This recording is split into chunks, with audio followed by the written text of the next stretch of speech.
Assalamualaikum warahmatullahi wabarakatuh. Selamat datang di channel Efek Jurnal Target Back rekan-rekan semua. Penerusan daripada video yang kemarin ya.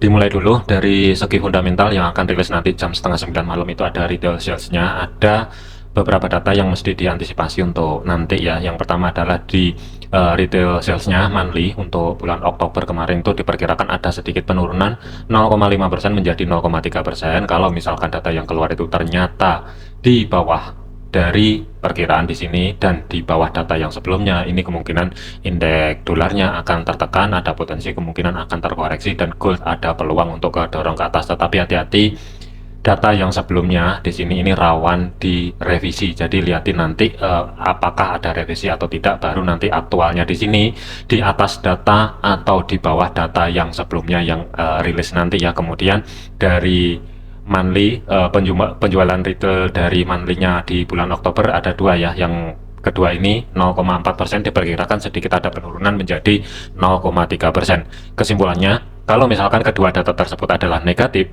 di bawah data sebelumnya dan di bawah dari perkiraan, secara otomatis indeks dolar akan terkoreksi lebih dalam, dan untuk gold kemungkinan akan kedorong ke atas ya. Tetapi kalau misalkan itu nanti surprise positif di atas data yang sebelumnya, tentunya indeks dolar ini akan menguat kembali dan gold bisa aja sedikit kedorong ke bawah. Dari segi teknikalnya, antisipasi kemarin untuk indeks dolar adalah terkoreksi ke bawah ya. Zona merah di sini sudah di break, ada peluang untuk nanti malam ya. Ini tergantung data yang akan dirilis nanti. Kalau misalkan data itu nanti hasilnya adalah positif, ini bisa aja mendadak langsung bergerak balik ke atas. Tetapi sampai dengan menjelang penutupan market kemungkinan sudah tidak jauh-jauh di antara 107.16 ini kalau ada kenaikan. Tetapi kalau misalkan ada penurunan, hati-hati, 106 sampai dengan 106.13 ini mungkin yang akan menjadi target untuk koreksinya ya, kalau misalkan data yang akan rilis nanti itu hasilnya adalah negatif. Jadi untuk saat ini 50-50 bisa aja ini nanti terkoreksi dulu, baru harga minggu depan ada peluang untuk sedikit kedorong ke atas, atau kalau misalkan data positif ini bisa langsung lanjut ke atas. Selanjutnya untuk gold ya, pergerakan gold kemarin sesuai yang diantisipasi.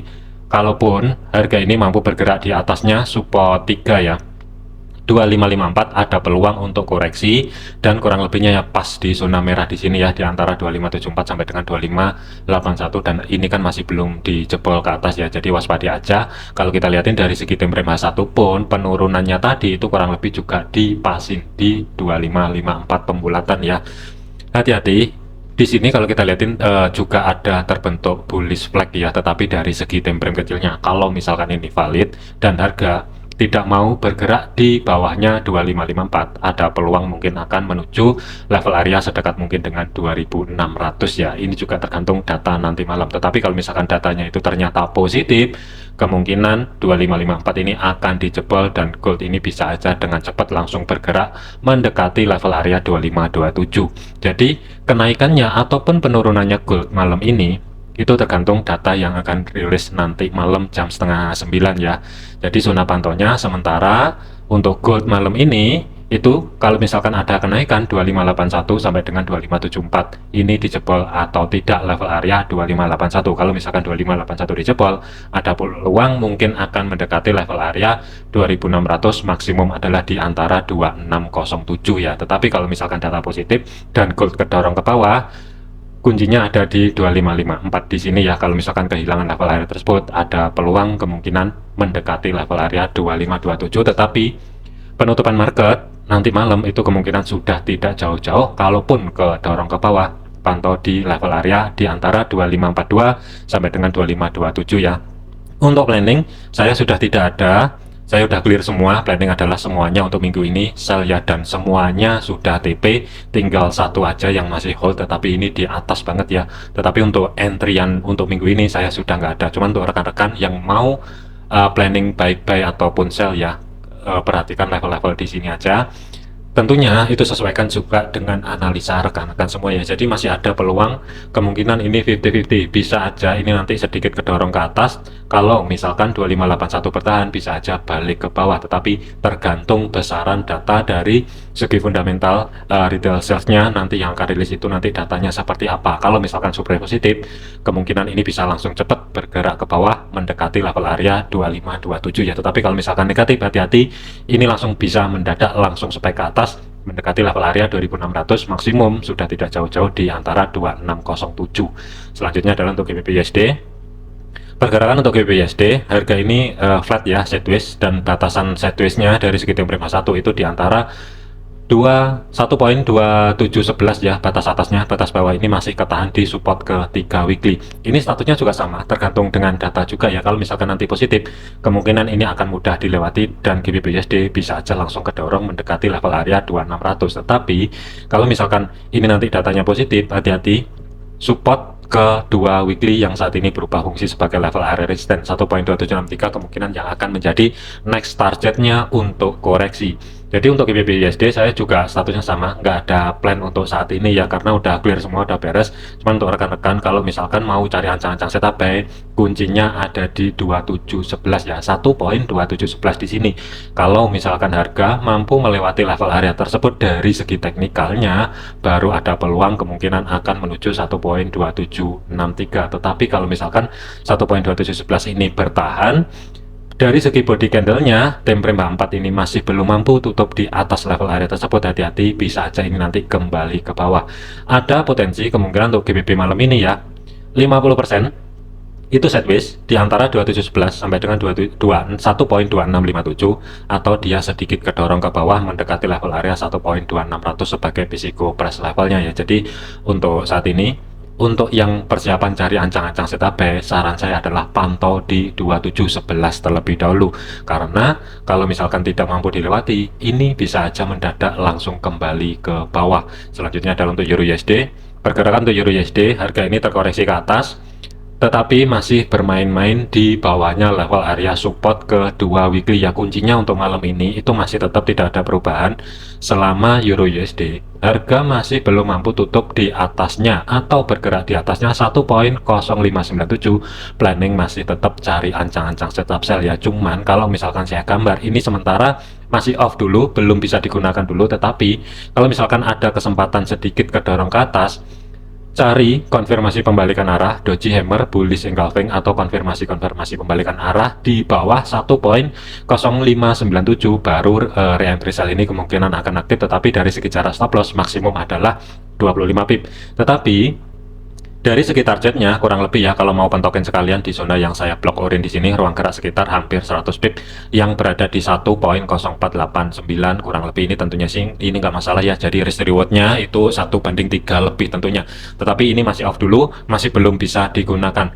Kalau misalkan harga ternyata tidak mampu bergerak ke atas ya, kalau misalkan terjadi konfirmasi pembalikan arah di sini, tidak menutup kemungkinan planning sell itu bisa aja bergeser ke bawah ya. Jadi sesuaikan juga dengan analisa rekan-rekan semua. Cuman kalau untuk saya pribadi, kuncinya 1.0597. Selama harga masih belum mau bergerak di atas level area tersebut, saya lebih prefer untuk memilih cari ancang-ancang setup sell dengan targetnya malam ini maksimum itu berada di atasnya 1.0490 ya kurang lebihnya. Selanjutnya adalah untuk AUD USD. Pergerakan untuk AUD USD, harga ini statusnya juga sama, terkoreksi ke atas, dia kepental di level-level area minornya ya, dan terkoreksi itu batas wajarnya atau normalnya itu berada di antara 0.6482 sampai dengan 0.6489. Selama harga tidak mampu bergerak di atas level area tersebut, planning masih tetap cari ancang-ancang setup sell ya. Untuk saat ini pantau aja, mengingat ini masih retest di level area 0.6475, belum ada konfirmasi, jadi masih ada peluang 60% kemungkinan akan sedikit kedorong ke atas dari segi teknikalnya. Tetapi kalau retail sales-nya itu nanti positif, 0.6489 ini akan sangat mudah sekali dijebol dan kemungkinan bisa aja langsung menuju 0.6500 sebagai physical press levelnya ya. Tetapi kalau kita lihatin dari segi teknikalnya, untuk saya pribadi kuncinya berada di 0.6489. Selama tidak ada pergerakan di atas level area tersebut, planning masih tetap cari ancang-ancang setup sell, dan untuk targetnya kurang lebih jangan jauh-jauh dulu ya, sementara 0.6453 atau sebagai level area support ke 2 weekly ini sebagai target maksimumnya kalau misalkan cari ancang-ancang setup sell. Untuk saat ini belum ada tanda-tanda konfirmasi ya, jadi hati-hati di 0.6482 sampai dengan 0.6489. Selanjutnya adalah untuk USD CAD. Pergerakan untuk USD CAD ini sudah mendekati batasan pantau over untuk minggu ini ya, di 1.14 4076 ini sebagai level area resisten 3, dan ini kan harga sedikit terkoreksi ke bawah ya. Kalau misalkan level area SRP-nya ini saya pecah, itu kurang lebih zona tengahnya berada di kisaran level area 1.4032 sampai dengan 1.4041 ya, atau zona yang saya blok merah di sini. Ini sebagai tengah-tengahnya di antara resisten 3 dan resisten 2 yang saat ini berubah fungsi sebagai level area support ya. Ini kalau misalkan mau scalping ya, kuncinya sebenarnya sih ada di sini. Kalau saya gambar ya, untuk cari ancang-ancang setup buy sebenarnya sih nggak masalah kalau mau cari ancang-ancang setup buy sekarang. Tetapi pertanyaan adalah, berani atau tidak merisikokan kurang lebih sekitar 20 pip untuk stop lossnya, dan untuk targetnya itu ruang geraknya sekitar 30, maksimum adalah 35 pip. Ini antisipasi kalau misalkan ada kenaikan. Tetapi kalau retail sales-nya itu nanti data yang keluar adalah negatif, ini bisa cepat langsung kedorong ke bawah 1.4000 sebagai risiko persabel, kemungkinan akan sangat mudah sekali dijebol. Ini kalau misalkan dari fundamental. Tetapi kalau misalkan dari teknikalnya, kuncinya ada di sini, zona yang di blok merah selama body candle-nya H1 ya. Ini untuk scalping, jadi kita pakai H1. Body candle-nya tidak mampu tutup di bawah level area 1.4032, tinggal tunggu konfirmasi pembalikan arah. Planning masih tetap cari ancang-ancang setup buy. USD Swiss, pergerakan untuk USD Swiss ini sesuai yang diantisipasi kemarin ya. Untuk koreksinya sebenarnya sih sudah diambil, dan harga ini kan mampu menahan pergerakan ketika kedorong ke bawah ya, dan untuk kenaikannya itu kurang lebihnya tidak jauh-jauh di 0.8906 sebagai level area resisten 3 ya. Untuk USD Swiss dari segi teknikal statusnya ini juga sama, selama masih belum kehilangan level area zona yang saya blok merah 0.8856, planning masih tetap cari ancang-ancang setup buy ya. Ini untuk saya pribadi, cuman untuk rekan-rekan semua sesuaikan juga dengan analisa masing-masing ya. Jadi ini kalau misalkan ada buy sekarang ya, untuk rekan-rekan semua perhatikan kalau misalkan harga mendekati dua level ini, akankah di hold atau mau keluar semua. Karena untuk minggu ini batasan pantau over maksimalnya itu berada di antara 0.8906 sampai dengan 0.8946, dan di sini sudah diambil ya, dan ini statusnya adalah terkoreksi tetapi ketahan di zona yang saya blok merah di sini. Kalau tidak kehilangan level area zona blok merah di sini, target maksimum saran saya adalah jangan jauh-jauh di 0.8946 untuk planning buy-nya. Cuman untuk planning sell masih belum ada konfirmasi. Terakhir adalah untuk USD Yen. Pergerakan untuk USD Yen ini planning kemarin adalah persiapan cari ancang-ancang setup buy, tetapi waspadai potensial terjadinya koreksi. Dan harga ini kurang lebihnya ya, kenaikannya juga dipasin di zona yang saya blok merah kemarin di video yang sebelumnya. Penurunannya saat ini juga sementara itu dipasin di zona yang saya blok merah di sini. Jadi di video yang kemarin itu, setelah saya bahasin kemarin ya, ternyata untuk USD Yen itu lebih memilih mengejar target dulu baru koreksi ke bawah. Kuncinya untuk malam ini sebenarnya simpel untuk USD Yen. Selama harga tidak mampu bergerak di bawahnya 155 sebagai physical price levelnya, tinggal tunggu konfirmasi pembalikan arah, cari ancang-ancang setup buy. Dan untuk saat ini sudah terjadi bullish engulfing. Jadi kalau mau buy sekarang, yang harus dipertanyakan adalah berani atau tidak merisikokan dengan jarak stop loss maksimum tidak boleh lebih dari 60 pip. Tetapi dari segi targetnya, TP pertama ruang gerak sekitar 100 pip yang berada di kisaran level area 156.500, TP maksimal itu ruang gerak sekitar 135 pip, sedikit berada di bawahnya 157 ya. Ini dari segi teknikalnya. Tapi hati-hati kalau misalkan nanti retail sales-nya itu nanti datanya adalah negatif, ini akan kedorong ke bawah, dan 154.14 di sini akan sangat mudah sekali dicapai. Tetapi kalau dari segi teknikalnya, kuncinya ada di zona yang saya blok merah. Selama bertahan, tinggal tunggu konfirmasi pembalikan arah. Planning adalah cari ancang-ancang setup buy. Yang harus dipertanyakan, berani atau tidak merisikokan kurang lebih maksimum tidak boleh lebih dari 60 pip. Oke, jadikan video ini sebagai referensi, jangan dijadikan sebagai patokan. Untuk minggu ini sudah banyak sekali yang TP, jadi jangan overload, jangan overtrade. Itu saran dari saya ya, sesuaikan juga dengan planning ataupun analisa rekan-rekan semua. Terima kasih, sampai jumpa di video yang selanjutnya.